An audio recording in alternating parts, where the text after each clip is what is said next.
Hello, I'm Derek Smalls, and you're watching, or listening, or both, to Rock Shop Live with Eric Broadbent. He's the Bent Broad.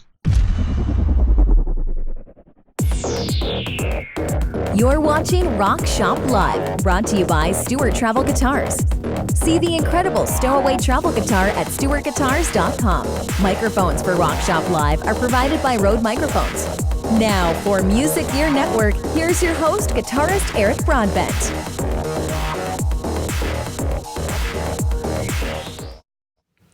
Hey everyone, it is the weekend. Happy Friday to you all. Welcome to Rock Shop Live. Happy to be back again at night 3, with 3 nights in a row or 3 days in a row, however you want to look at it. Tonight I'm very happy to introduce you to my longtime friend, Mr. Christopher Myles. Chris, how are you? I'm good. Thanks for having me on. It's great to have you. And I wanted to say this right off the hop. I wish I would have done this a long time ago, but as you and I were talking off the air on a test call earlier, you know, there's such a long period of time where I was kind of learning my way. And, you know, I'm not saying I'm where I want to be right now, but I'm learning my, way and getting comfortable a little bit. So now is probably the perfect time to have you where we can have some fun and, not be like worrying about train wrecks and all that kind of stuff. So it's nice to have you.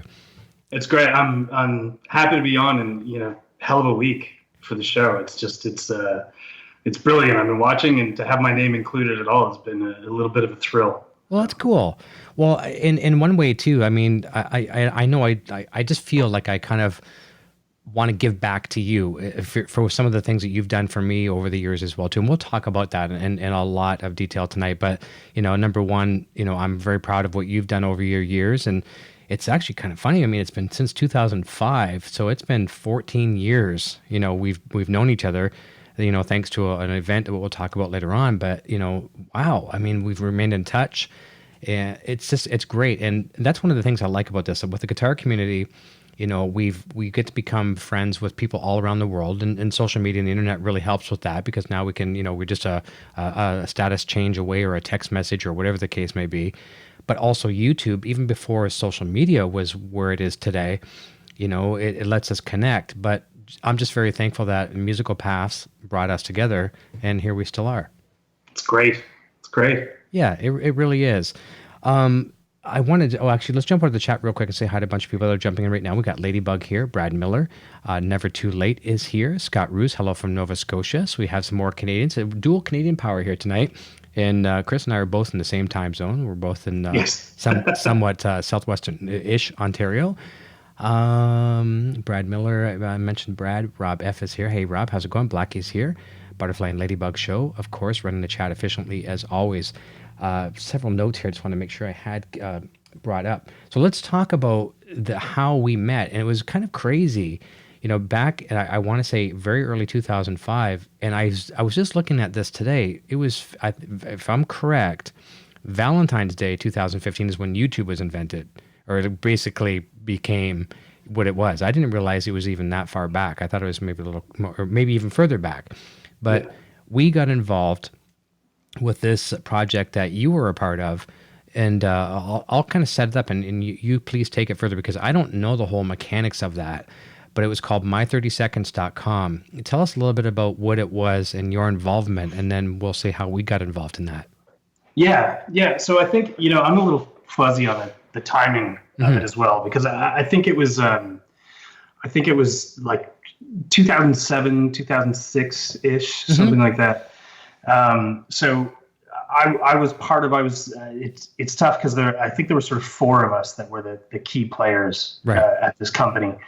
And so to really sort of nail down what my job was, it was really different each day, when there's only 4 employees and we're sort of trying to run this thing that was sort of this snowball that just, even when I started working at the company, I started working as an ad sales guy, and my job was sort of to sell online advertising. And the properties that we were going to sell it on, we just kept sort of reinventing what that was going to be. For a little while, it was screens in the back of a taxi cab, and then it was screens in retail locations. And then we sort of came up with this my30seconds.com concept, which was sort of a YouTube-esque site.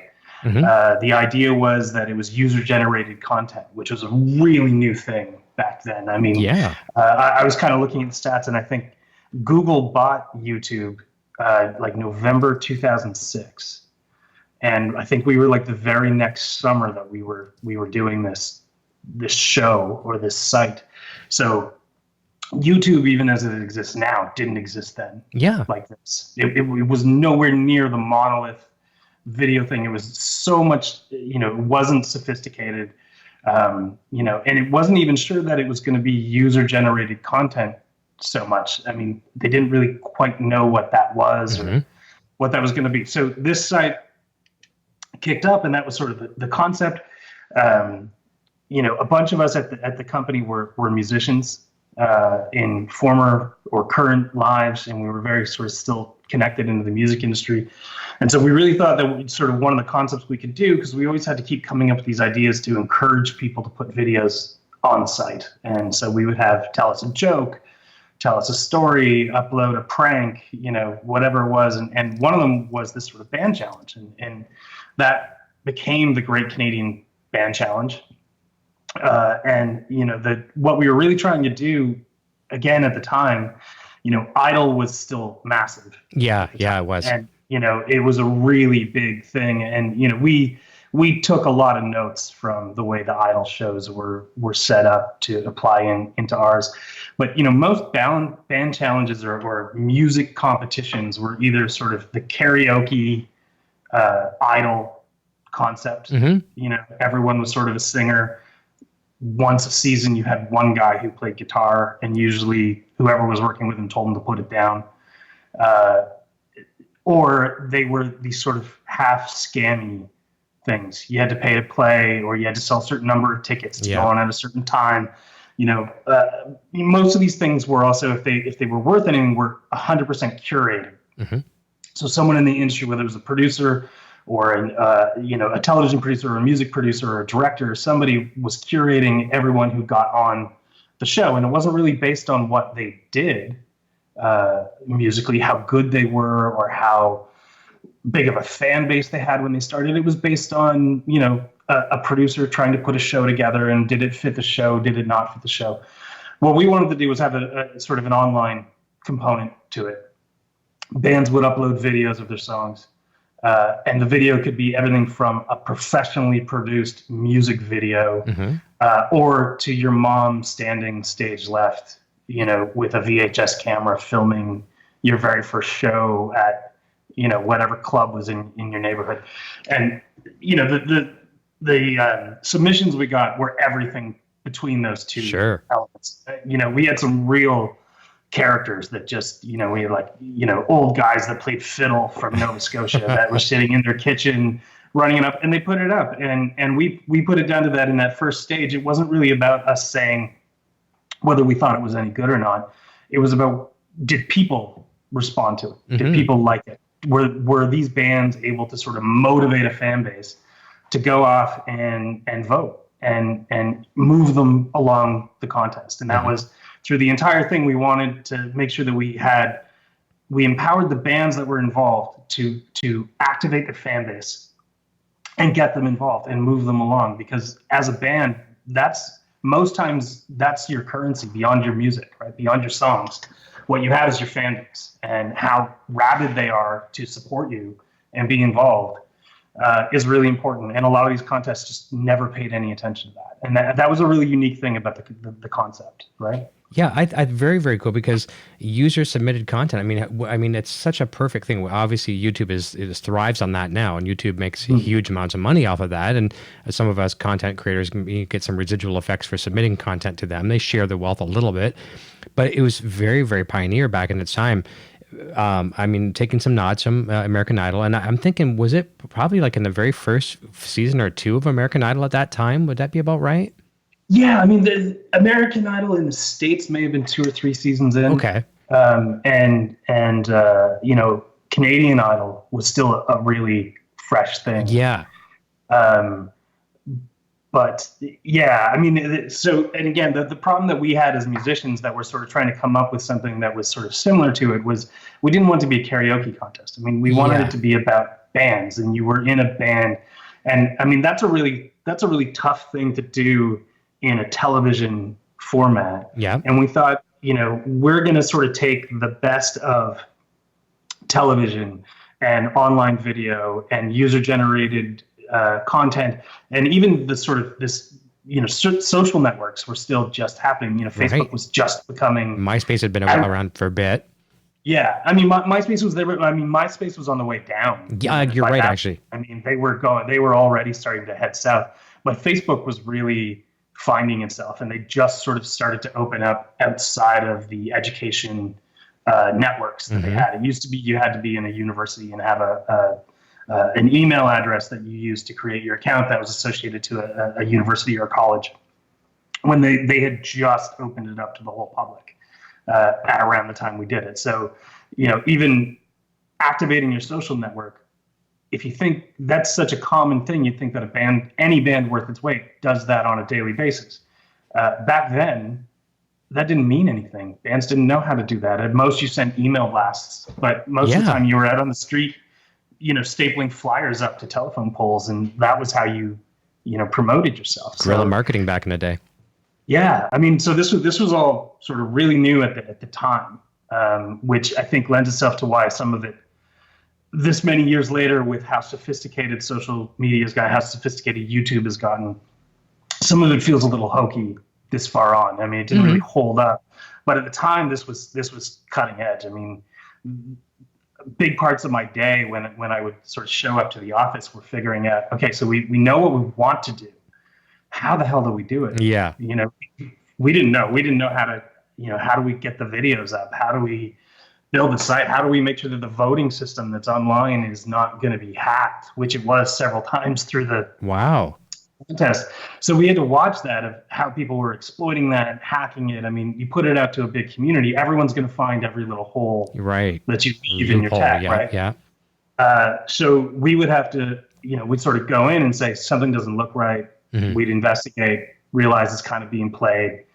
Then we'd have to figure out how to sort of plug the hole. And we had we had a development team in India that was working with us on the platform. So we kind of ship off, these are critical things that have to get done. And then we'd have to figure out how to sort of talk to the bands that were becoming this sort of community. And I know that was how you and I really started to talk, because I took over a lot of communication to the bands as well, and saying, guys, here's where we're going with the contest. This is the next phase. This is how to succeed. This is what we need you to do.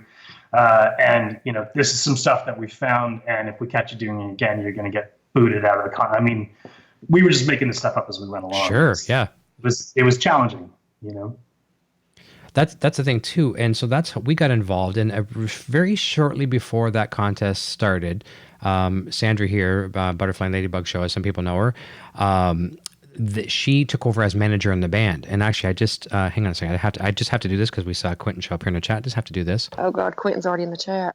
There we go. And one more time, just in case, for good measure. Oh God, Quentin's already in the chat. Okay. So anyway, Sandra took over as manager of the band, and she must have come across my30seconds.com. So we had a couple of videos. We did some things with one of the local news stations and filmed a video of us playing in a club.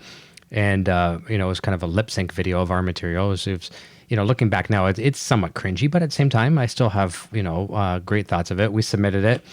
And coming from a town, where we were from, we had at the time maybe 40,000 people in the community. And, we didn't have a lot of, fan base. We had some. We'd been a band for about 5, 6, 7 years at that time.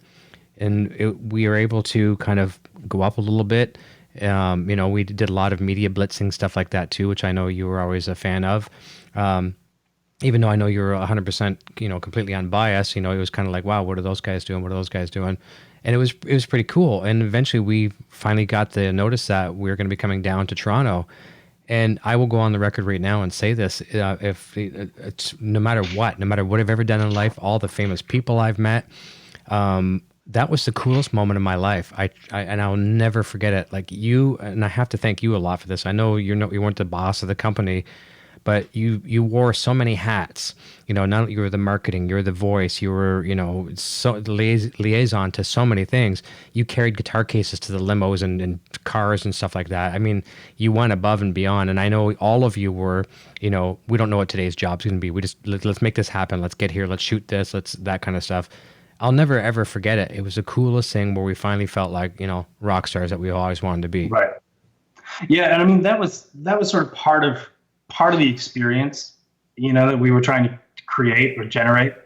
And it was tough. We were always really riding the line between having it feel forced or fake versus it being something really real, and it was. I mean, it's funny, between the bands, everyone sort of had their own, like the bands that made it to the final thing. I think there were 5 bands in the end. Yes. The bands that made it there, sort of each one sort of had their own version of the experience that they felt. A lot of it with sort of what had come before or how they felt this was. I mean, it's a thing in bands. Everyone's got an opinion about what being in a band is and what that's supposed to mean. And so even some of the bands felt, this is a little sellouty, for me to do. I mean, that's like a common thing with bands saying, we don't want to be a sellout. We don't want to, whatever. So, well, you entered a music contest, to try to win cash and prizes and record labels. I mean, I don't know what your definition of sellout is, but getting a free room at a hotel shouldn't really make you feel terrible, and so it was a lot of fun. It was really, really cool. One of the things that I was super impressed with about it was, you guys specifically did unbelievable amounts of promotion, and talk about a band that, from the start, and again, totally unbiased, but from the start thinking, this little band from Chatham, they don't really have much of a chance here, like because there were some bands that were in it that were Toronto-based bands that had been around for a while, had big, they had a lot behind them, but here's the difference. They didn't put in the work. Yeah. They thought they could just kind of rely on their history or sort of what any momentum they had going now. And this was a whole different thing. Or they thought our music's just good enough. The judges are going to hear it and we'll go through. And even if the judges said, this is one of the best bands I've ever heard, if you guys didn't have the votes from your fan base, you didn't get through. That's right. It was the way is sort of engineered. And you guys had this rabid fan base. I mean, I remember every day there was a million emails about, Finding Core, how's Finding Core doing? What are they doing next? And you guys would keep saying, oh, we got this article in the paper and we got this guy from the news. And, we were on the nightly news and all this stuff, and all these bands that I'm thinking, like, guys, how come you're not doing what this little band that could from Chatham? I mean, these guys, when you guys showed up, you guys had, the news crew from the A channel with you. And I think it really spoke to just how hard you guys were working to be there. Yeah. You guys wanted it. You were chasing it. And it was really at the heart of what that contest was designed to be, right? That's right. And that's something I'm going to give a piece of advice to people that may still chase these dreams like this and people get into it for the first time. We weren't overly confident either. Like you say, some of these bands that had the bigger, networks and geography, locations and Toronto and places like that. So they didn't necessarily work it as much as they should. And even though that we did, that didn't guarantee a win because we did not win. And I think that, and we were very happy with it. The exposure alone was fantastic. But I thought what was really, really cool. So we get to the Hard Rock Cafe for the production meeting the first day.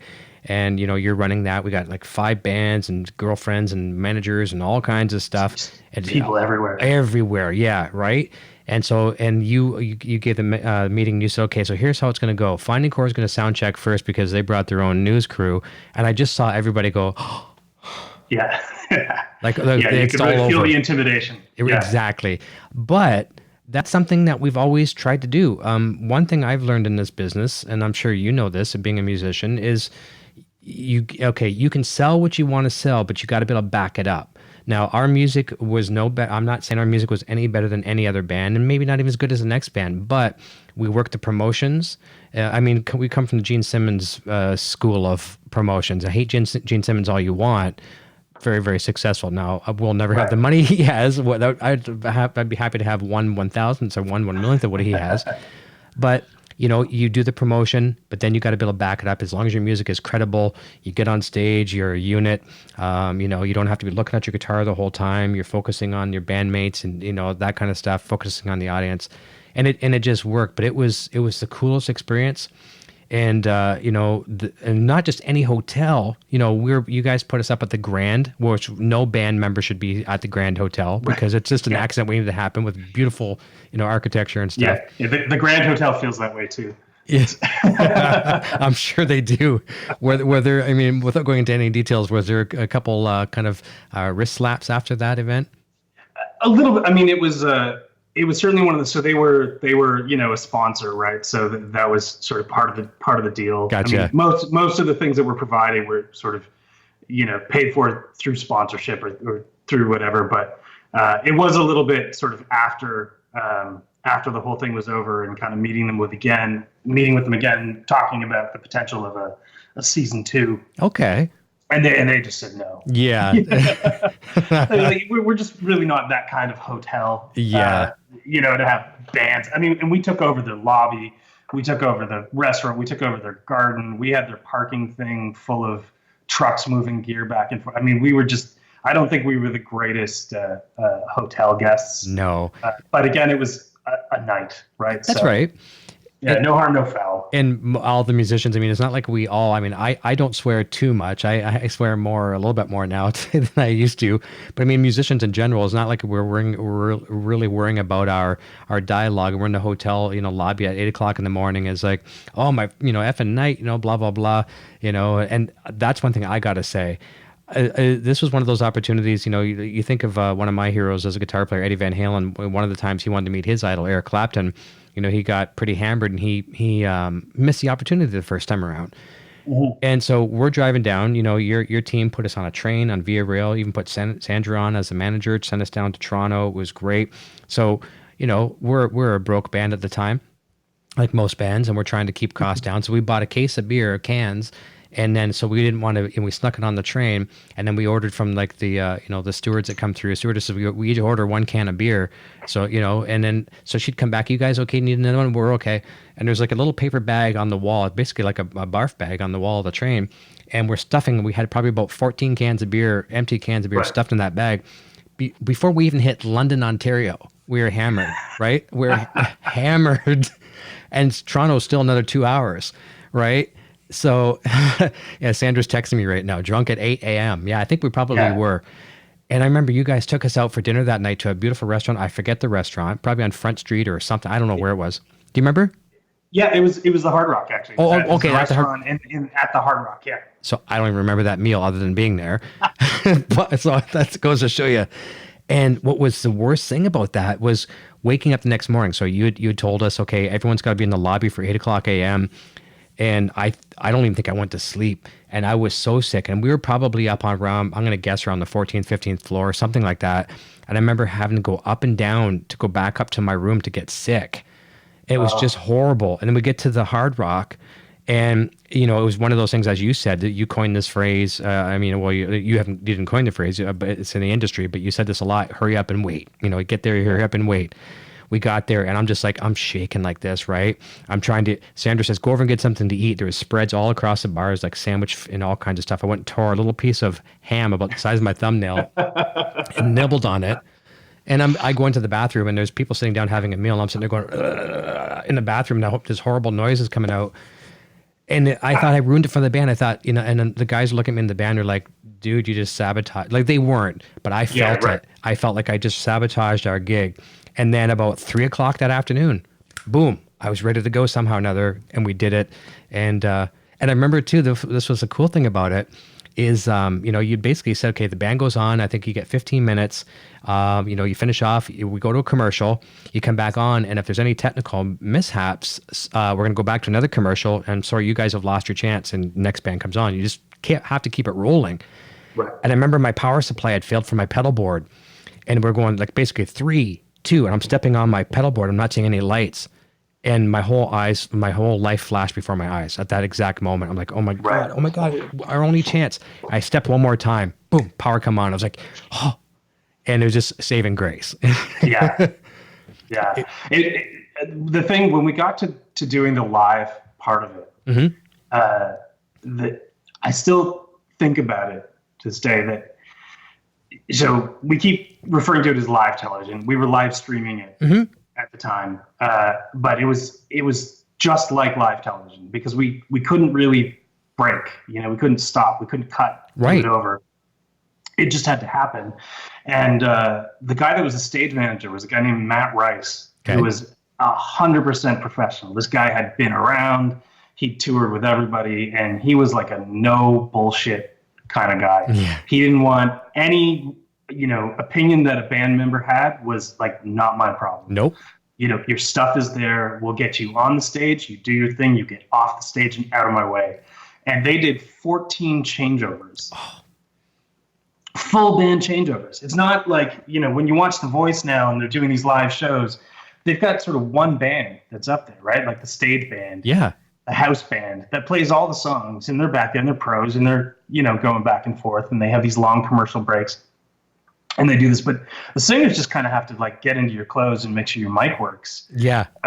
These were full bands with, unique drum setups, and we had to work. I remember one of the bands, Savannah, I think his name was George, the drummer. He was the only left-handed drummer of all the bands. So you had to fix it, to switch it. So we had to sort of completely on the other side set up and then be able to switch it around and back again. I mean, it was brilliant. And it really, for a lot of the bands, even some of the guys that had been around for a while and were kind of had really good live chops, it was a tough show. It was. You kind of, especially because, you sit around for what, 10, 12 hours doing absolutely nothing. Yeah. Nothing. Just wait. We'll come get you when it's time. And then the next time you kind of see anybody, there's this club full of people, cameras everywhere, judges lined up, and, Andrea Jenna saying like, welcome to the stage, Finding Core. And you guys kind of just need to walk on and be like, yeah, here we go, and play your hearts out. Yeah. Right? Do or die. Do or die.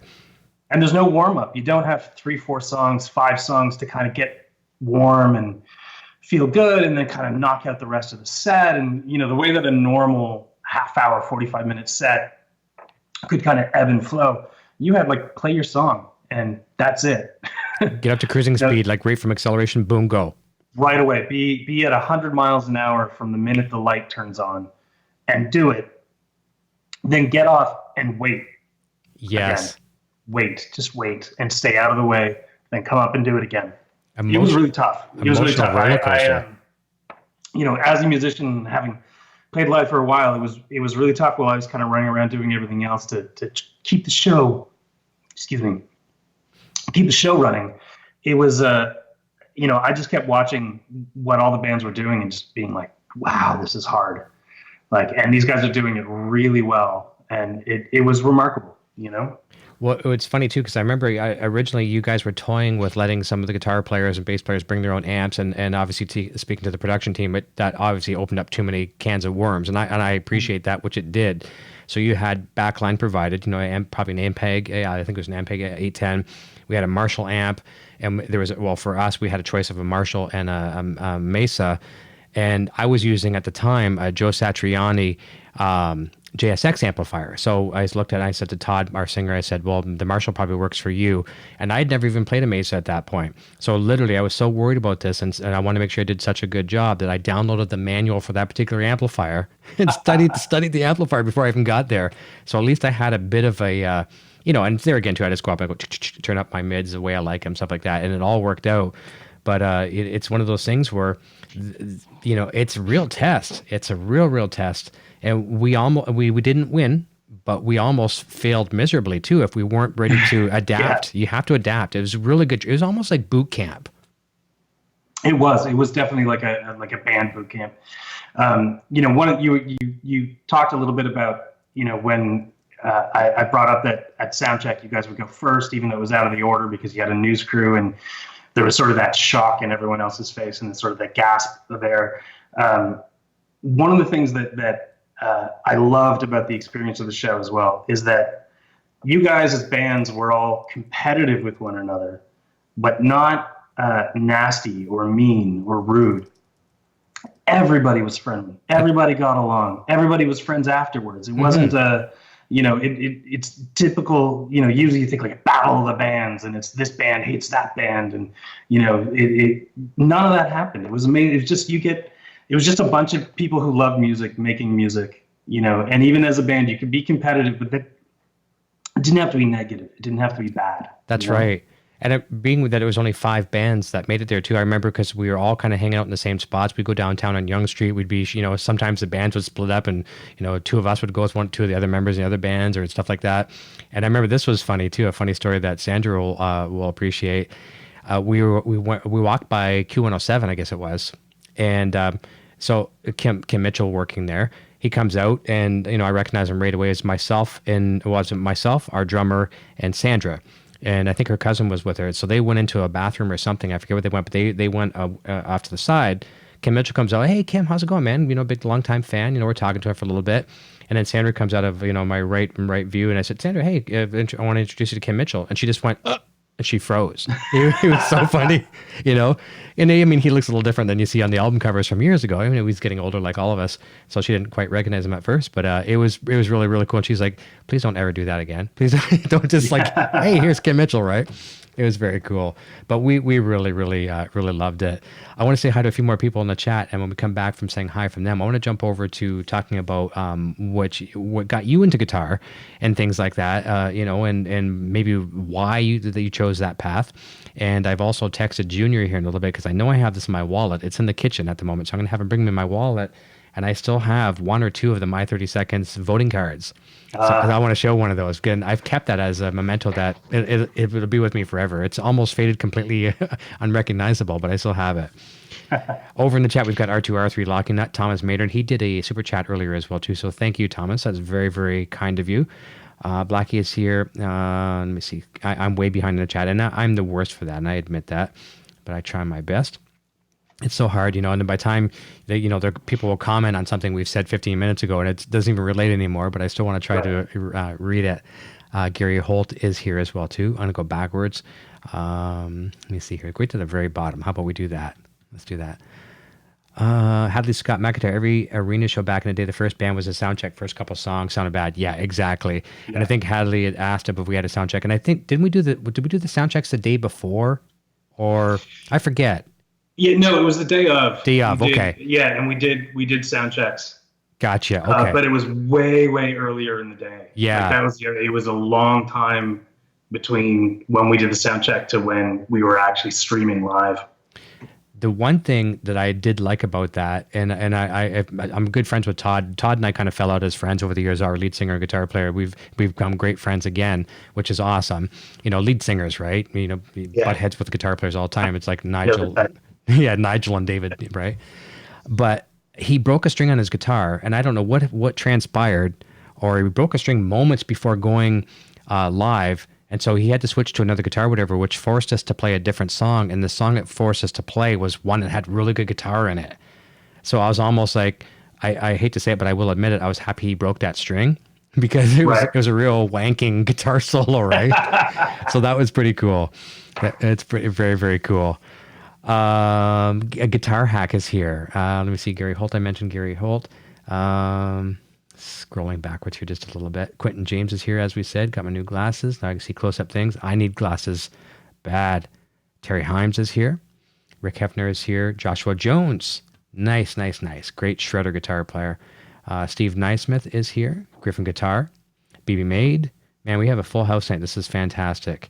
I think I mentioned Thomas. Yes, we did. Andrew Bonica is here, and Andrew Bonica works for Line 6, and this was very funny. I'm not even sure if he caught this. He posted something tonight. I said I was going live, and he goes, "Oh shoot, I'll have to postpone my. It's new guitar day." He goes, "I have a love unboxing." He made a typo, and I'm like, "You have a love unboxing? I might cancel my show to see a love unboxing. What do you got?" Right? What could that be? I know. I told Sandra that right away too. It's fantastic. I think I've just about got everybody. So now let's Thomas Santiago as well too. So I want to find out about what got you into music, what inspired you to make that choice, and share some of that with us. Sure. So it's funny, when I was a kid, and not for any real reason that I can trace, I was just this real strange artsy kid. I really wasn't the jock. I wasn't super athletic. I gravitated towards artistic things, and I was an actor when I was a kid, and I also just always sort of idolized musicians. I mean, really in a big way. I loved listening to music, and I loved watching them do it, and I just really wanted to be that one day. As a guitarist, I was joking with my wife, because when you started posting that I was coming on the show this week, and you said, Guitarist Chris Myles, and we both sort of chuckled, because it's, I've been called a lot of things and over the years, and guitarist is usually not one of them very often. Right. I started playing guitar seriously more to help me write songs, and I had all these sort of songs I wanted to write. I don't even know where they were coming from. They were just kind of bubbling up out of me, and guitar was the easiest way to make that happen. So I started playing guitar. I started working on it. And, I never really, all these years later, I never really got very good. I got good enough to sort of play in my band, but I 100% relied on, really, really good guitar players to make me, as a singer holding a guitar, look way better than I ever was. Right. But that was, I just started, for a lot of my life, playing music was just something I always did. It wasn't really a choice. I just did it. I played in a band, and that was my life. That was what we did. I wrote songs, and that was it. There was never even a moment where I thought, why am I doing this? Or, what's the benefit of doing this going to be? It was much more guttural. Yeah. I had to. Always a passion, for sure. And I'm just getting a couple of comments from some people here. There's some people jumping in late, which is fine, because you can always come in and go anytime you like. So people ask if I can reintroduce you as well too. So Christopher Myles was someone I met back in around 2005 through 2007. Was very active in a contest at the time, very pioneering, my30seconds.com. It was kind of like what YouTube kind of is now today, but giving you your 30 seconds of fame. Bands would submit their videos across Canada and hope to become one of the next greatest Canadian bands, narrowed down to 5 people, blah, blah, blah. But Chris was involved in that, and that's how we met. And fortunately, we share a lot of things in common. We share music in common. We share the same birthday. That's very cool. That's right. We do. Yeah. So that's just a recap. That, and Junior just bringing me my wallet. And I'm going to have a quick look here as well, too. But let's come back here in a second. 1 second here. Let's go over to the next question. I had one here. I just had it listed for you from somebody, and I think I've lost it. I scrolled too fast. But who were, in the meantime, while I try to find this voting card, share some of the artists that were inspired you growing up as well, too. Yeah. So, there was really when music that I was listening to started to really inspire me to want to make my own music was really when the grunge thing exploded, and I know it was sort of the start of the early death for a lot of the, metal bands that were out there and the really solid guitar players. And it was bringing back a bit more of that punk thing, but, Nirvana, Smashing Pumpkins, Pearl Jam, that stuff, as soon as I heard it, I just lit up, I just knew it spoke to me, part of it was its sort of punk roots, that it was simple and a crappy guitar player like me could play it. But it also just kind of put that spark up. I mean, that was where I really got going. And I used to joke with a guitar player that used, still to this day, my best friend, John Muldoon, who's a total music nerd. I mean, this guy, the old joke about he listens to bands that haven't even been created yet is so applicable to this guy. And we used to joke, he was like, have you listened to music since, 97? Have you heard of any new bands since then? I'm good. I have my albums and I like these ones and they keep me going. But, when there was a real sort of 90s Canadian movement that happened with guys like Matthew Good and Big Wreck and Limb Lifter and those kind of guys. And I took that put a lot of wind in my sails back then too. That was when I was just starting to get serious, and so they were huge influences on me that way as a songwriter for sure. Yeah, I can go off on like for hours on Ian Thornley. I mean, that guy. It's funny, you know, talking to Derek Smalls here today. Derek Smalls hadn't heard of Ian Thornley, but I mean, you know, Derek Smalls is in the metal, you know, I guess you'd call it metal. But I said to him, I said, you either know Ian or you don't. And when you do discover him, oh my God, like you go down that rabbit hole. I would have to say one of the best guitarists in the world. Absolutely. I totally agree. That guy is such a beast.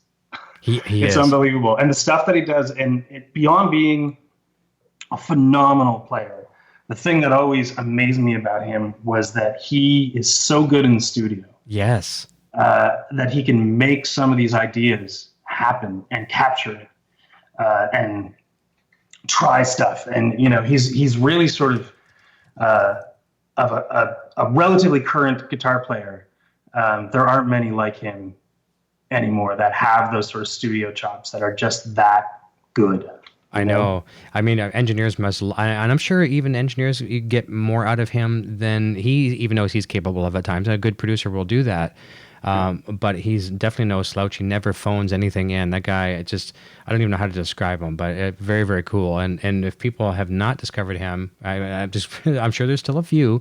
Please look up Ian Thornley, look up Big Wreck, and a vocalist to die for. I mean, you know. Yeah, so I remember the first time that I saw Big Wreck live, and I'd heard their stuff, and you know that first In Loving Memory album that they put out was just brilliant, right, from front to back.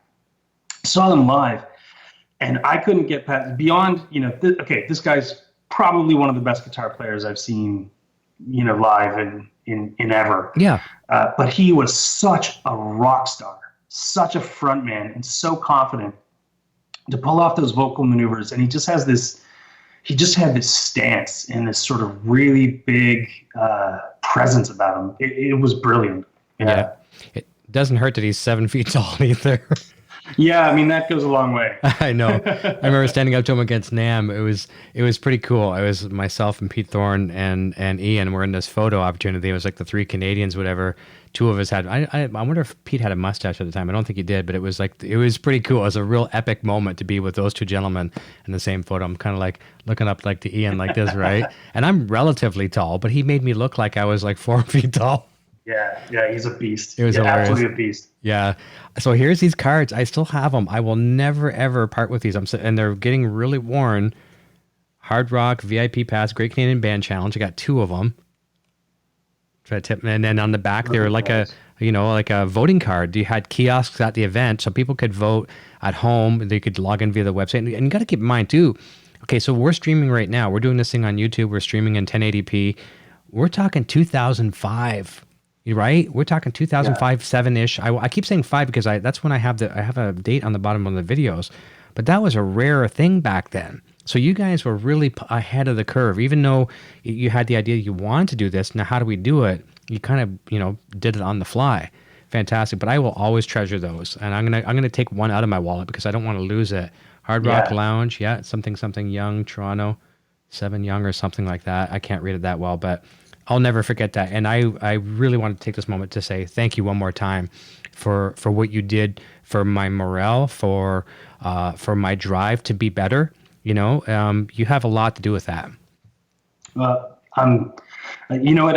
If I throw that right back, I think you have a lot to do with that. Thank Honestly, you. I mean, and that's it's not lip service.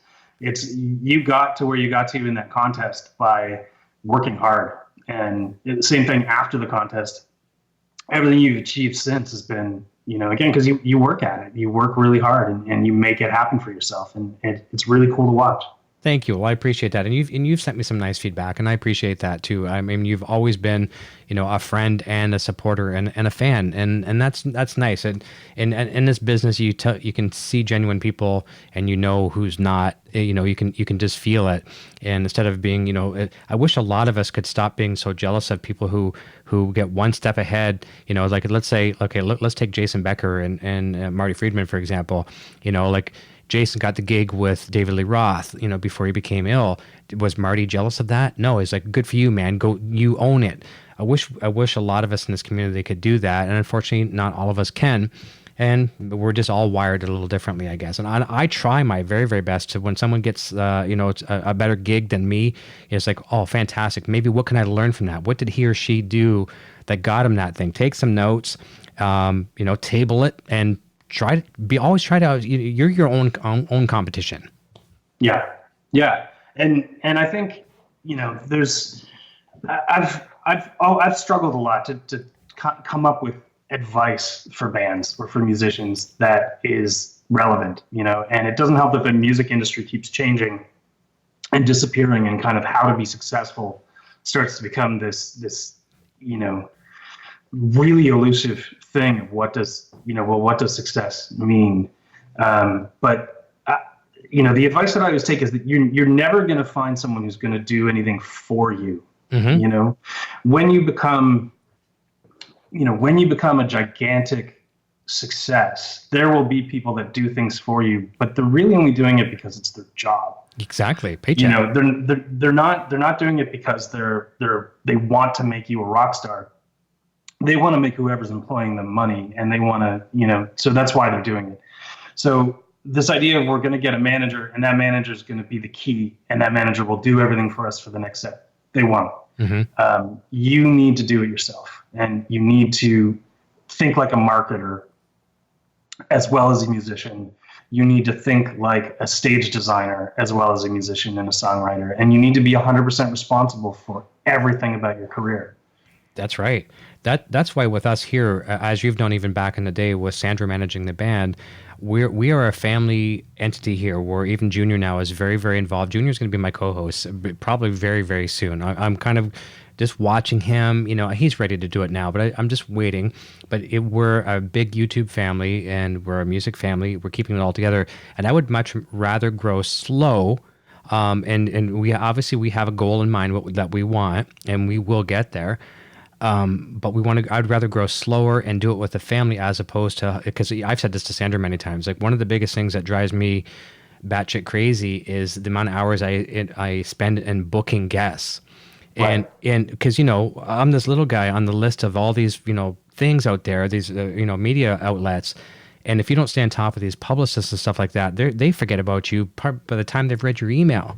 So you got to follow up. Like a lot of these guests, they've been in the works for a year or two, or even, believe it or not, 2.5 years, some of these guests, and finally we've worked it out, right? But I would rather do it slow and sure and do it with the family, because you bring somebody in, and then, we share some of our secrets, they share some of their secrets, they take off, and then that now becomes a competitor, right? Right. So yeah, I like to do it organically, and I'd rather get there, slow and steady wins the race, right? And not that we're even trying to win, but we just want to get there eventually and do it ourselves. Yeah, and a big part of that is like slow and steady is good. It's also 100% in control is always better. Yes. Because you can be in control of your success. You can also be in control of your failure. And if you're not in control, if you have a failure, it's going to feel so much worse. I know. Because somebody else was kind of responsible for that, right? Yeah, I mean, if you did something miserable and you lost, and you did a career-ending move, well, that's your fault. You can own that, right?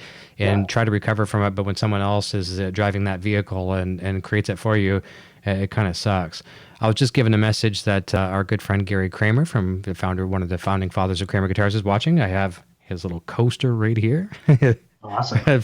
Nice marble coaster. He picked up a nice, even though he owned the company at one time, it was the founding father of it, he picked up a nice 8-string bass Kramer. They weren't overly popular, and there's not a lot in stores, and I'm not sure where he found it, but my other friend Gary Holt sent me a text last night or the night before and showed me this picture of it. It's very, very cool. He likes to keep this old stuff, right? Right. Awesome. So here's something I want to jump into next. So, a lot has changed for you since our first time meeting. And I remember, and I'm going to probably go off on a bit of a limb here, but I believe at the time you were just dating your current wife, Yes. No kids. No. And so tell us a little bit about that. And I mean, I know how, because you saw Sandra and I, how close we were, and we're soulmates for life. And I could see that. Is it Ali? Is that her name? Aaliyah. Aaliyah. Yeah. I wasn't Aaliyah. sure because it could be taken either way, right? But I know you guys were just like just a perfect couple back then, and I'm not sure how long you dated beforehand, but now you've become married, you've got a family. Tell us a little bit about all that. Yeah, so I think like at the time of the show, I think we'd only been dating a couple of years. Okay.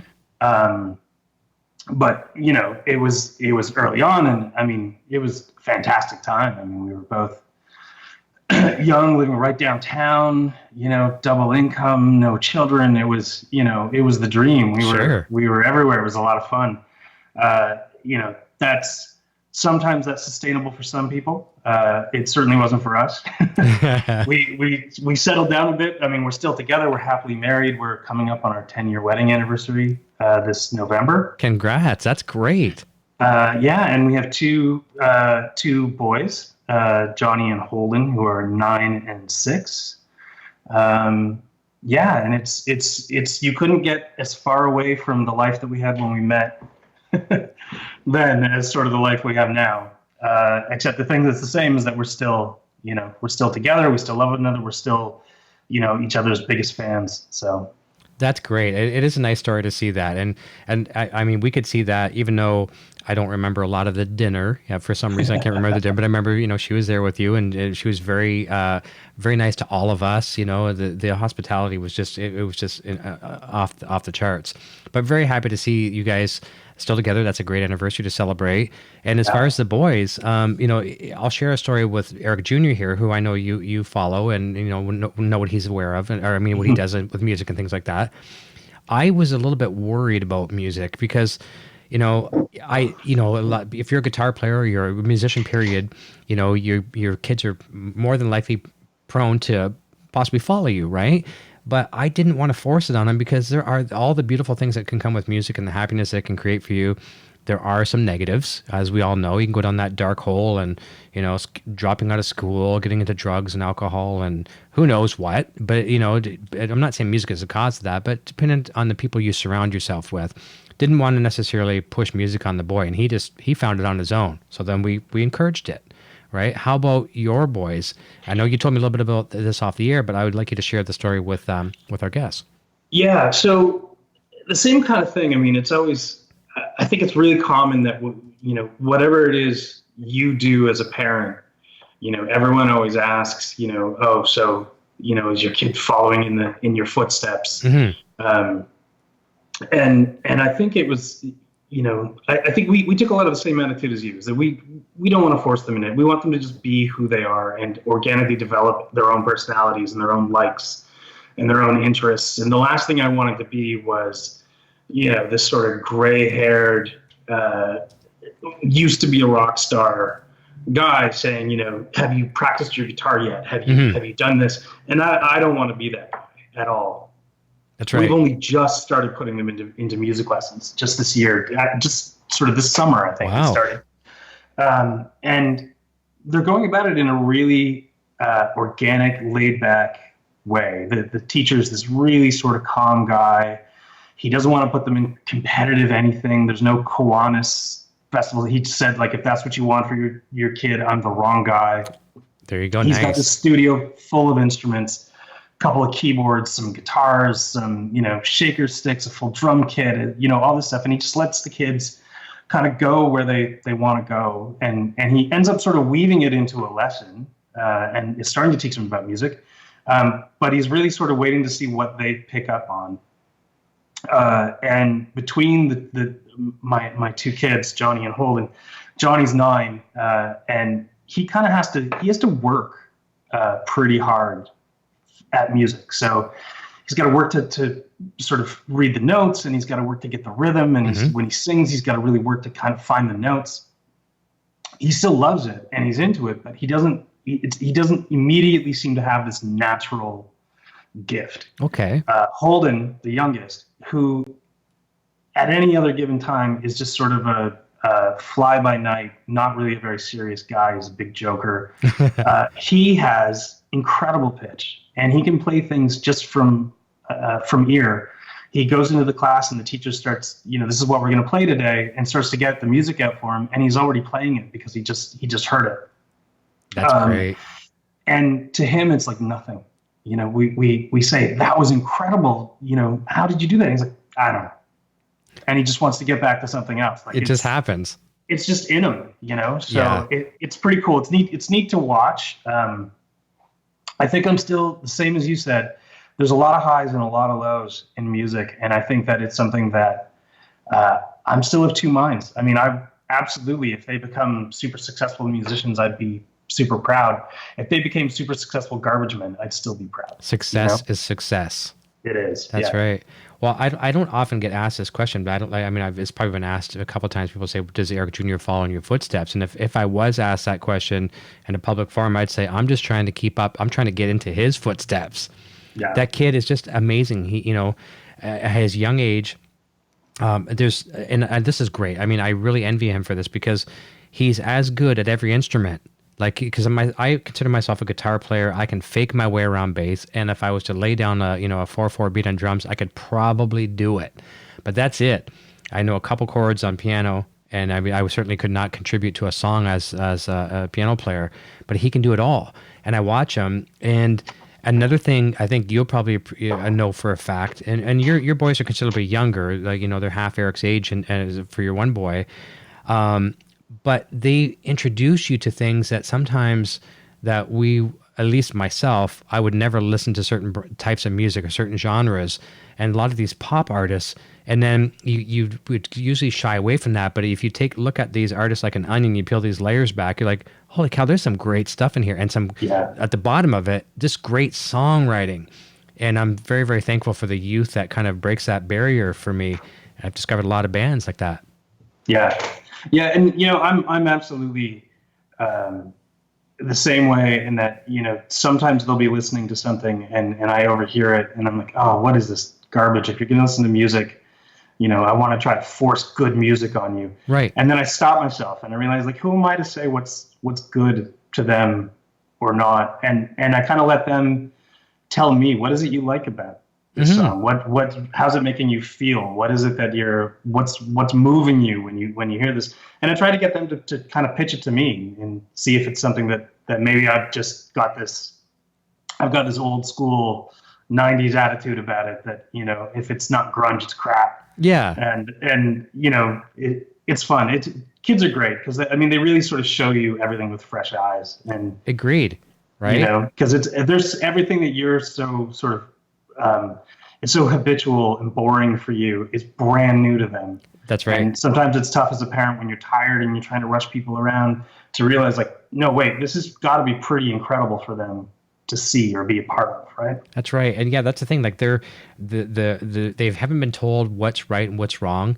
That's why you see kids running down the street. They don't care about color of skin. I remember, like, this as a parent, you take your kids to the park and the boy will come over to you and say, this is my new best friend, Tommy. We just met 7 seconds ago. He's my best friend. Right. And I love that. But whereas now, with a lot of us in today's society, we walk down the street sometimes, especially in more of the metropolitan areas. But you put your head down because you don't want to make eye contact with the next person because you might just have to say hi to them, right? And it's sad, as we can learn so much. But a band, this is not surprise anybody when I mention this on the show. A band that Junior turned me on to, probably one of my favorite bands, is Gorillaz. And Gorillaz is an offshoot of Blur. Obviously, Damon Albarn and a couple of the guys from Blur, carried over and formed Gorillaz. But you start looking at their music, and as simplistic as it is, when you do those onion layers, there's a lot going on. And then you see those guys live with about 15 musicians. You think it's just a guy up there with a mixer and that kind of stuff. No, it is not. There's a lot going on, and it's a real appreciation for it. Yeah, absolutely. It's. I can remember, going and seeing. So, I'm definitely not a huge fan of rap music. Yep. Whatever, but when you see rap artists perform live, you really get a feeling for the artistry of it.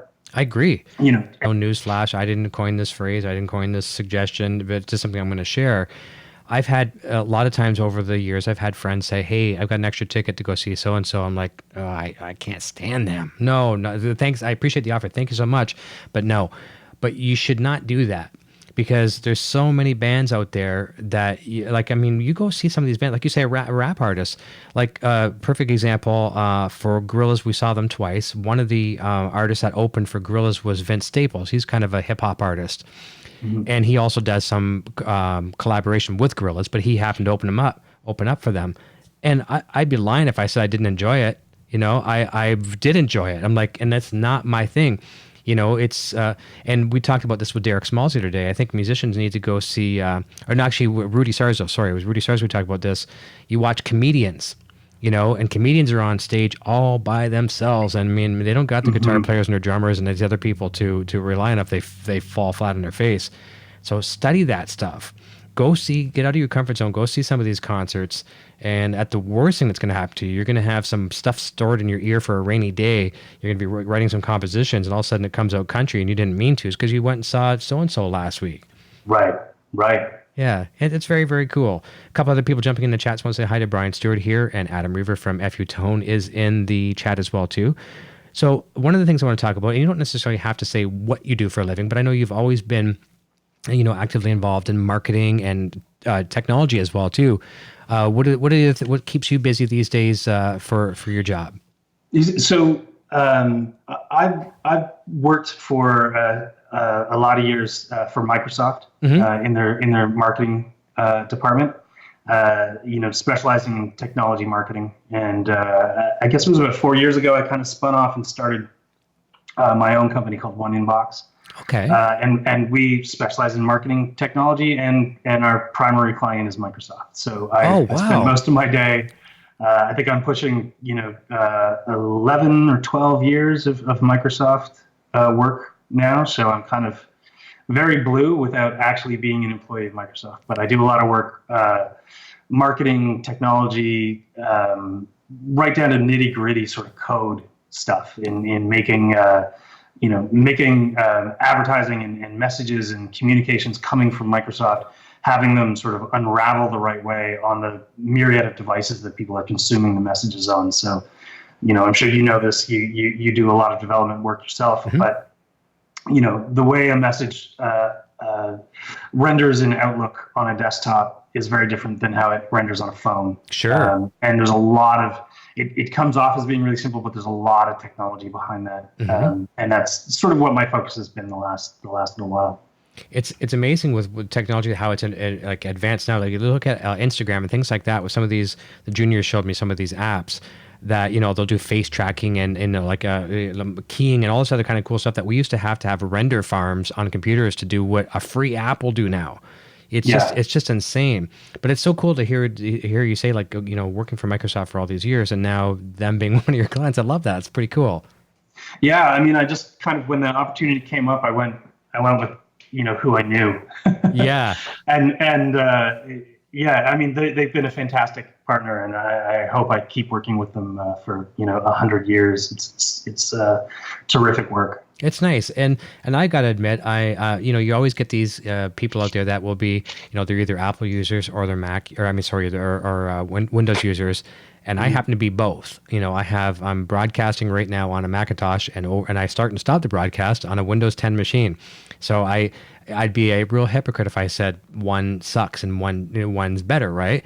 I love it. And I was a Windows guy forever. Matter of fact, in the early 90s, I guess it would be, I managed an electronics store. You may have seen them up your way. They were the first competitor to Future Shop. They were called Adventure Electronics. Out of Montreal, they're called Aventure. And so I didn't really know much about computers at the time. And because I skipped out of computer class in school. I skipped out of typing class. We had typing class. Yeah. Because I figured I don't need to know anything about computers in my life. I don't need to know. Don't need to type. Meanwhile, now that's what keeps the power on, right? Right. Here in the house. And so I had to learn everything about computers like instantly, because our district managers that would come to our city would say, we want your store to be the flagship store of Ontario. And, you know, here again, too, like as you've noted before, what we do with the bands and things like that, we go all in or nothing. So I learned computers pretty much overnight, tore them apart, broke a lot of things, had to, pay some of those off to my bosses for breaking them, that kind of stuff. But I learned it. I became a top salesman in the company with extended warranties and all that kind of stuff. Just because I didn't want to be second best. I didn't want to be third best. I wanted to be the best in the company. And I can't say a bad thing about the product. Now, I'm not exactly a crazy Windows 10 fan, but you know why? Because I'm ignorant on it. I don't know it that well. I don't know Windows 10. I love Windows 7 and things like that. But, there's all kinds of apps you can put on it to make it look like, Windows 7 and stuff like that, so I can get my way around. But just happen to find Macintosh. But there again, I'm just trying to be honest that I'm not a hypocrite because I use both of them.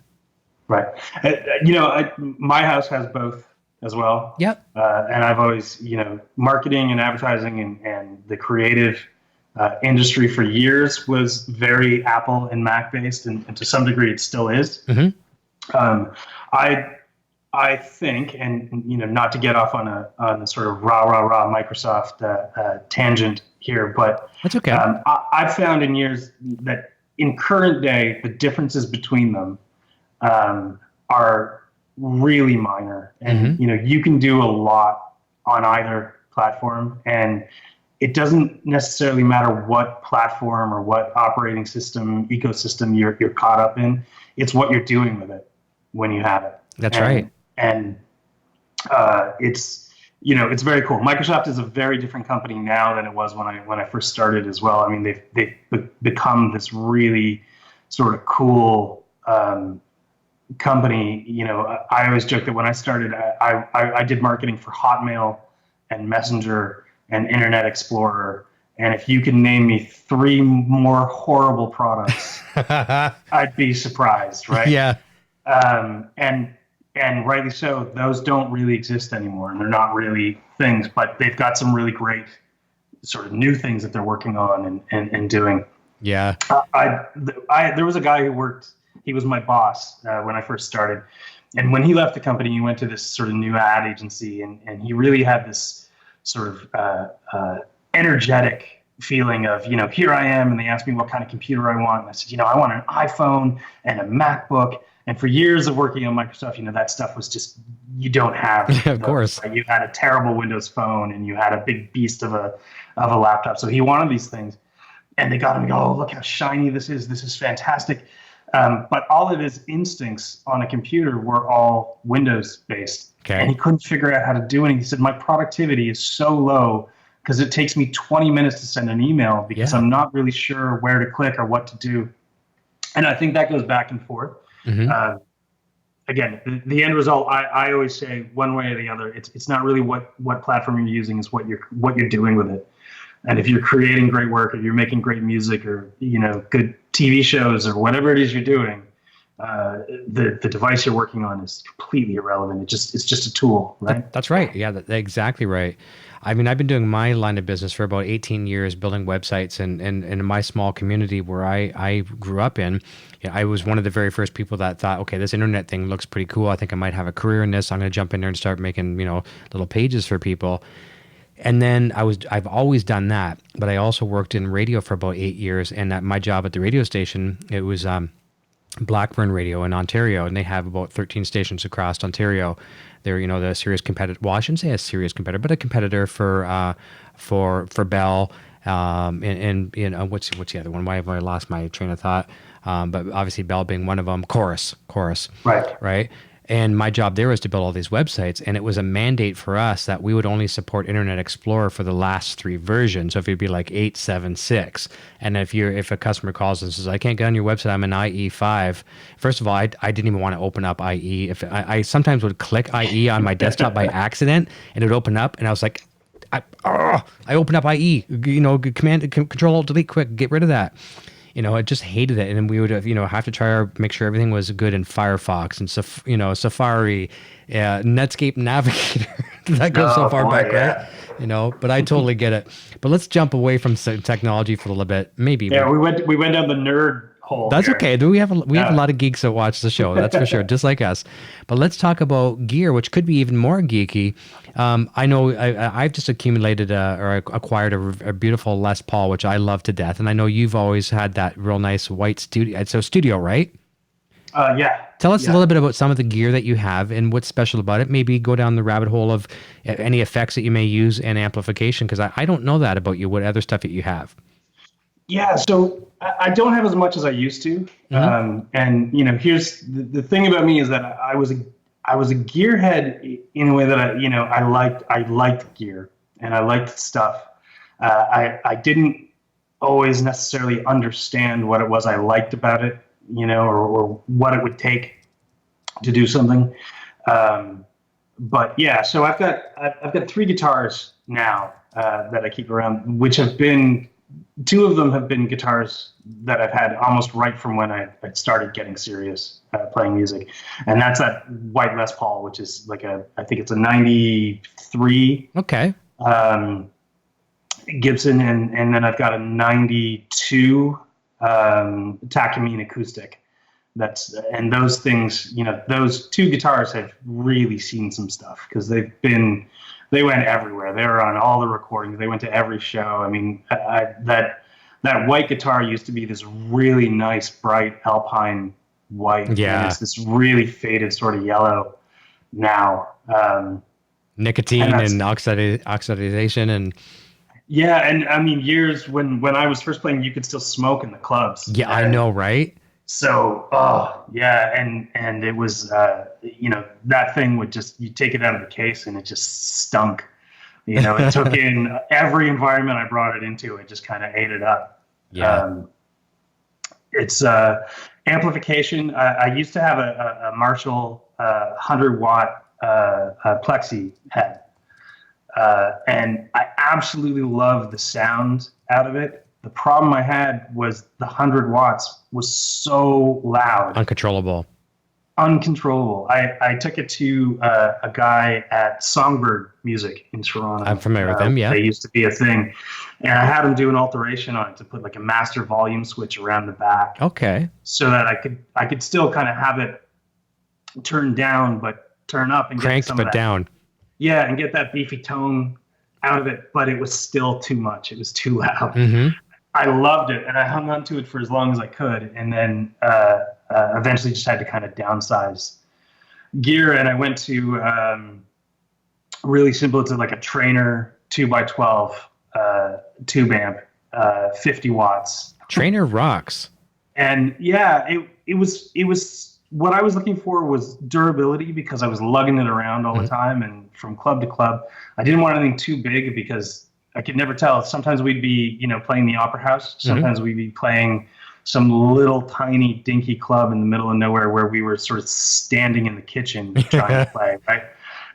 So I wanted something that was flexible that way, and it's great. I mean, it's not.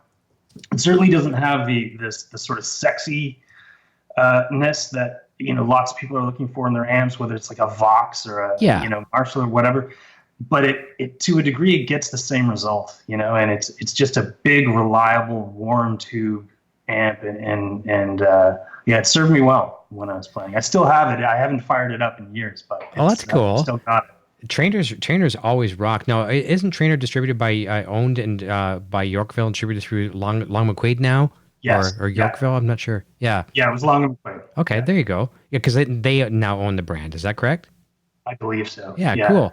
There's a couple comments coming in. I don't see the exact comments, but I'm being funneled through Sandra here by text message. People were interested in possibly seeing the guitars. Can you grab a couple of the guitars behind you and kind of show them off a little bit? I can, yeah. That's the one I remember. That's beautiful. Here we go. So this is my baby. This is the one that they're going to bury me with, unless my kids start playing.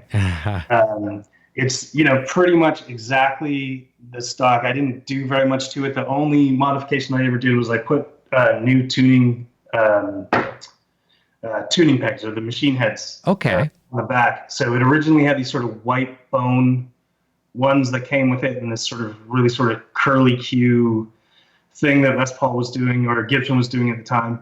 And I found they didn't hold up. Wow. I was sort of a very percussive player, and I hit really hard, and they just didn't hold the strings. They wouldn't hold in tune. So I had it changed, and it looks in great shape, and it doesn't, to me, from what the camera's showing, it doesn't look overly yellow. Now, maybe in the room, you know, but it looks great. The neck is great. Yeah, I just put it in to kind of have a big cleaning on it, and they managed to get a lot of stuff off of it. There's still kind of a very tiny spot here, so back in the day, I used to dye my hair all sorts of funny colors, and sometimes I do it before a show, and then like an idiot would go on stage and sweat, and the dye would kind of leak go over down, and so I'd have these sort of purple and black spots that would just kind of land on the guitar. And then the next day, I'd be like, "What is that?" And I realized it's my stupid hair that had, run onto the thing. But I absolutely love this guitar. This thing is it's been with me through so much, and I think anytime I've been downsizing gear, this is one of the things that it was just I would rather be homeless. Like me, I'll be on the corner in a tent, but I'm going to have this guitar with me. There you go. That's special. That's very special. And that's a beautiful guitar. And that's actually the one that we have featured in the thumbnail for tonight's video as well, too. Yeah, absolutely. So a funny story about the way I came across that guitar. So the first band that I was in was a band called March. Okay. And the way that band started was I answered an ad in the classifieds of Now magazine. And it was an all-girl band looking for a male lead singer. Okay. I was 22, maybe, and thought, how bad could that be? Like, that seems like something I just need to go try out for. Sure. Right? So I went out to this house to kind of do an audition, and went out there, walked in, and there's a girl drummer that's there. There's another girl, and she doesn't seem to have an instrument or play any instrument, or I'm not sure why she was there. And then there's this other guy, Dave, who plays bass. And I thought, this is the strangest thing. But we ran through some songs, and the drummer could kind of hold a beat. And Dave was pretty good. We were jiving, and I wasn't sure what the other girl was doing there. Mm-hmm. We went through a couple more jams, and we went through, and we realized, okay, this other girl doesn't really do anything. We maybe need another guitar player. So we put out an ad, and we got this guy, Rob, who came along, and he came out. He was a real gear. This guy had 16 of everything. He had pedals, racks, a bunch of guitars. And he went out, he had just gone out to a guitar show, and he bought that white Les Paul, a matching black one, and my acoustic guitar, which is this black Takamine here. Nice. So he bought those, and he was the guitar player. We did 2 or 3 more jams, and then realized, this drummer just isn't very good, and we maybe need to get out of this situation and see if Dave and Rob and myself can kind of really make a band out of it. But we thought, all right, we need to go out and look for a drummer. And Rob says to Dave and I, I play a little bit of drums. Why don't you guys come up to my house and we'll jam and we'll see how it goes. We said, that's great. This was like a Tuesday or something, and we could get up to his house on a Saturday to go try jamming again. Mm-hmm. Unbeknownst to us, he goes out and he rents a drum kit, and spent the entire week just woodshedding, trying to play. We came up, we start playing, he started playing the drums. Sounds fucking great. This is amazing. We're clicking this sort of 3-piece. This is incredible. We said, dude, what are you doing playing guitar? You're this amazing drummer. We had no idea. He said, I've never played drums before in my life. I just thought I would give it a shot. Wow. Like, well, you're the drummer now, man. So what are we gonna do? And he then said, well, I'm gonna need to buy a bunch of drum gear. Why don't I have all these guitars? What are we gonna do with them? And I walked over and said, I'll take that white one and the black acoustic, and I'll buy them off of you.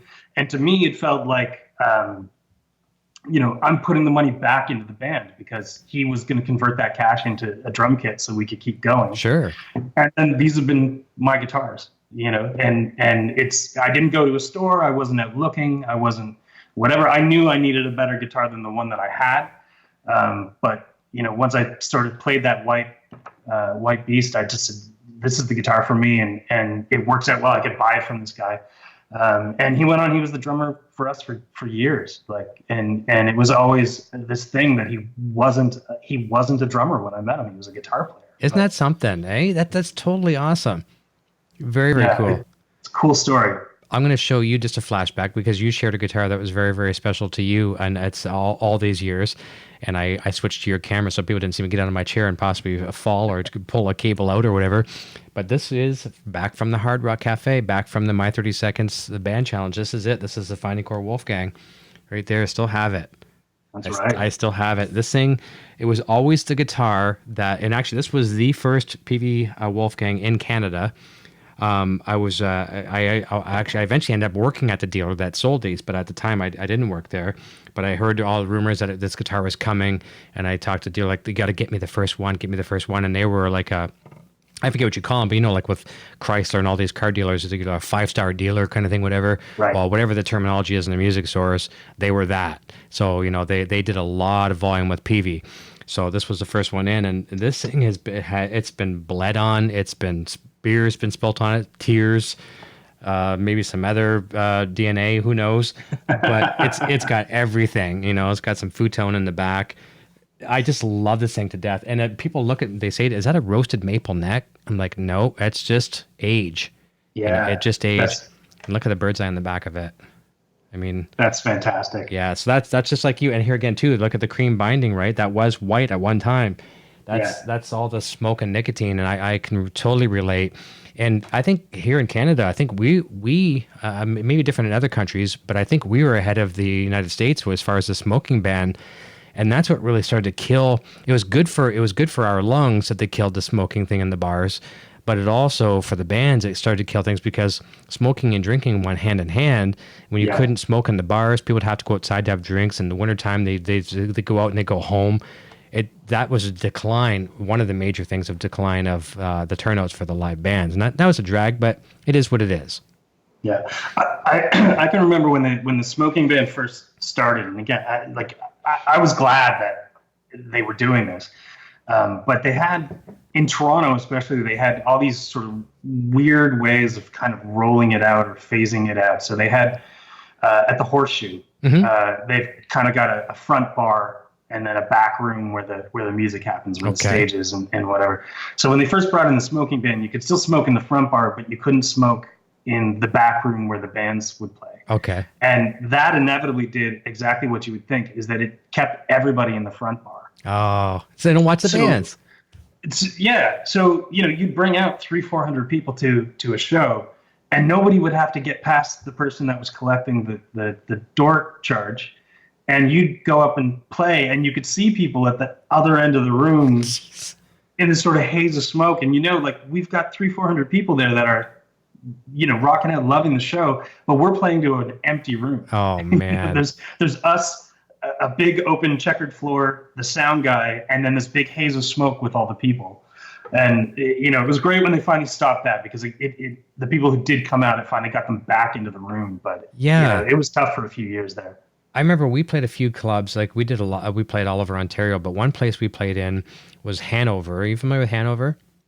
I'm not. It's I don't even know if it's like northwest of London. I don't know where it is. It's up that way. Okay. But anyways, so the band had been out for a while, and we always traveled with various smoke machines, and we had nice light shows and stuff like that.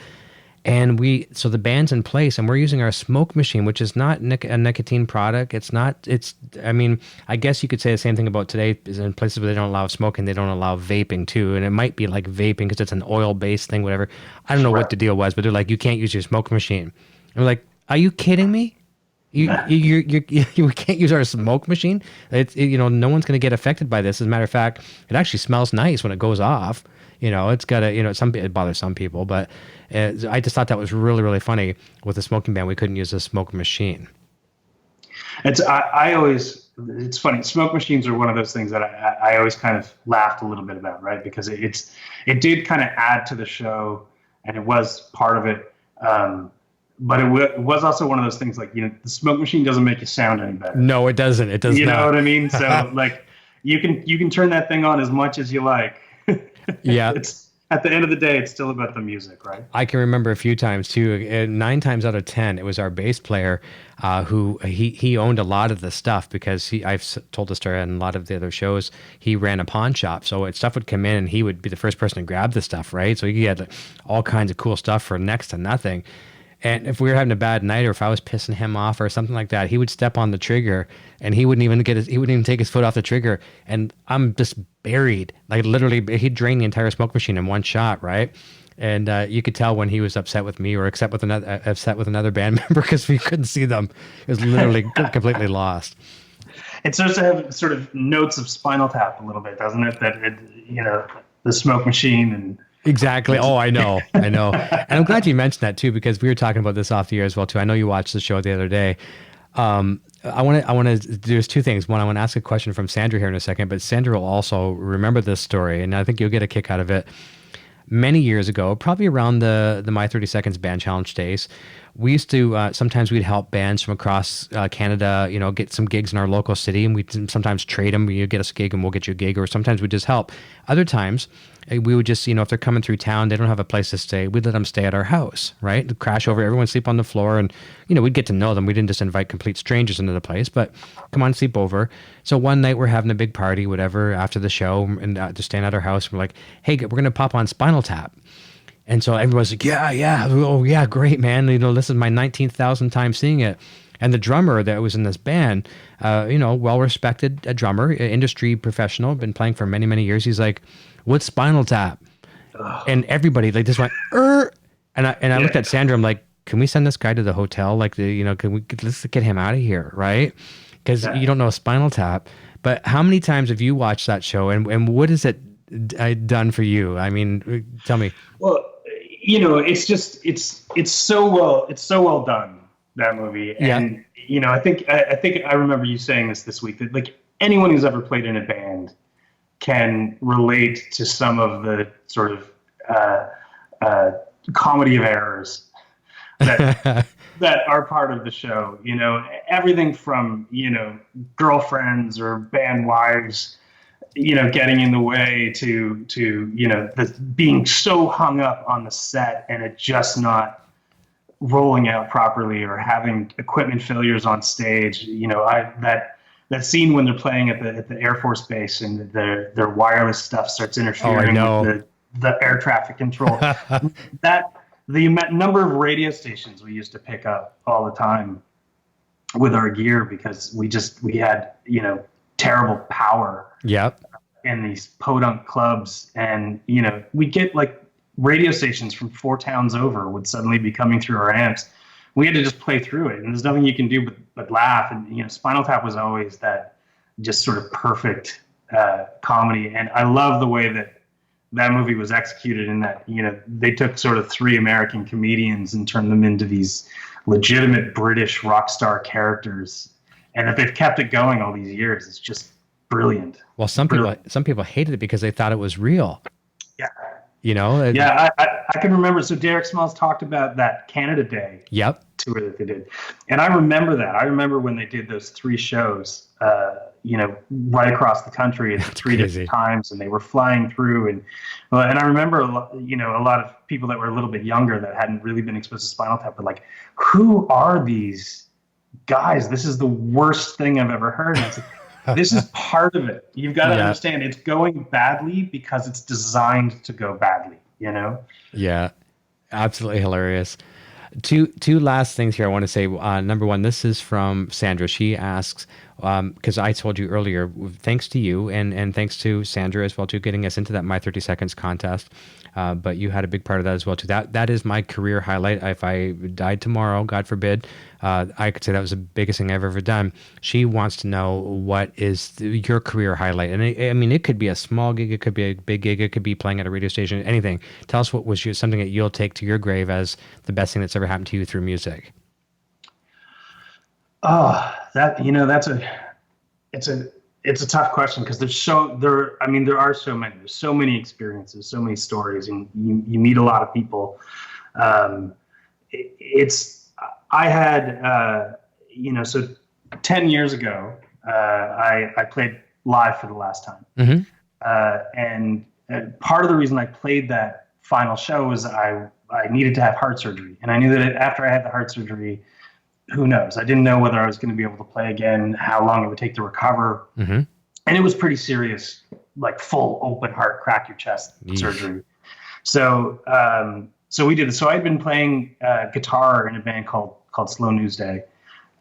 So we did sort of a double show, and we played as Slow News Day as a set, and then basically John, who was the singer in that band, was the guitar player in Sleeping Nine, which is the band we had been in before.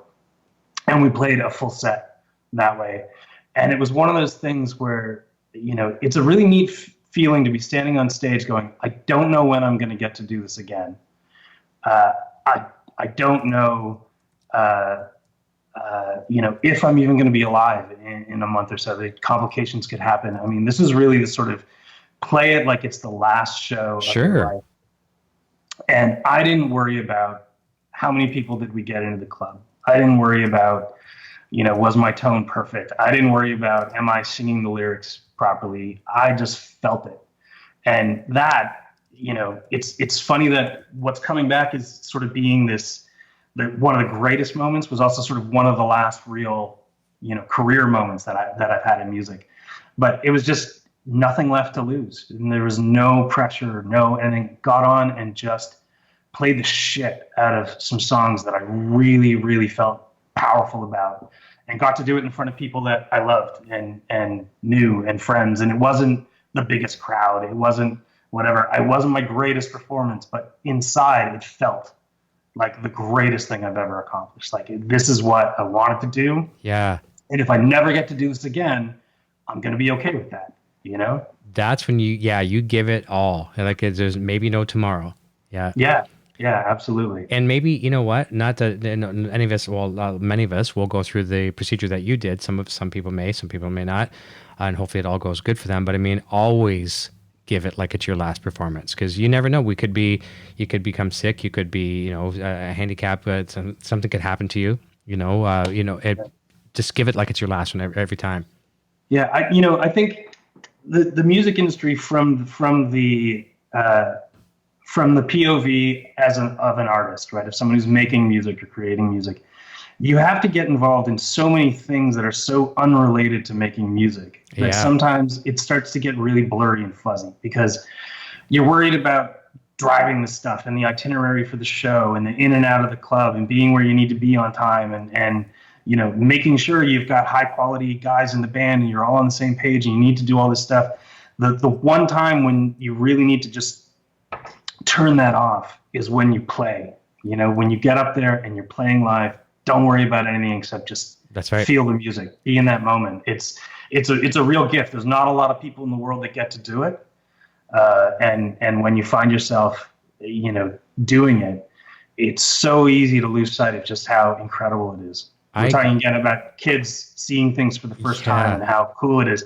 You kind of need to be that kid when you're on stage, right? You need to be 6 every single time. Yeah. And this is just the coolest thing that's ever happened to you. You get to do this, It's really cool. That's right, because when you're done, the world is going to be waiting for you when you get off that stage, and all the problems and it's like all going to be waiting for you. But for that 25 minutes, 45 minutes, 90 minutes, 2 hours, you don't have to worry about it. Yeah. Yeah, it's fantastic. Yeah, absolutely. I got one sound bite on deck here. We have to do this one more time, and we're going to wrap up and let you fly. Here we go. This one's for you, Quentin. Oh, God, Quentin's already in the chat.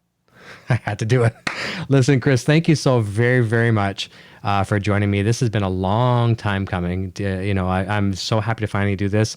It's nice to remain friends with you for all these years after our My 30 Seconds introduction with you. And I hope you had fun tonight. I certainly did. It's been a fun week, and you closed out a crazy, crazy week. This has been great. I'm really happy to have gotten to be a part of this. And, you're doing the same thing that you did when we first met, which is, you're in charge of what you're doing, you're pushing, and it's awesome to see. I love it. Continued success. I'm still going to always be on this side watching, man. It's terrific stuff. Thank you. A band, if we had more time tonight, I was going to talk about, artists, maybe some new music that we could share with people, but I'll just say this very quickly. A band you might want to check out this Sunday over on my Helix Hour show. I've got Jeff Schroeder from Smashing Pumpkins coming back, but he's got a new band. out right now, and it's absolutely phenomenal. You got to check it out if you get a chance. And even if you can't tune in on Sunday live, you can catch the replay. But we're live with Jeff Schroeder, 3 p.m. Eastern on the same channel here at 12 p.m. Pacific, and he'll be here for 90 minutes as well too. But thank you so much, everybody. I hope you have a fantastic weekend. It's been a lot of fun, and I couldn't think of a better way to close out the weekend and having an old buddy on the show. It's great. Thanks for having me, man. My pleasure. Don't go away. I'll say goodbye to you off the air. And everyone, we'll see you hopefully Sunday. Have a fantastic and safe weekend. And until next time, cheers. Hey, you're still here? Eric Jr. here, reminding you to check out our full lineup of quality merch. Available right now in the Broadstash Boutique. Quality products and fast shipping. Visit broadstash.com today. Video production services for Rock Shop Live are provided by Design 39 Media. Visit design39media.com for all your website, photography, and video production needs. Microphones for Rock Shop Live are provided by Rode Microphones.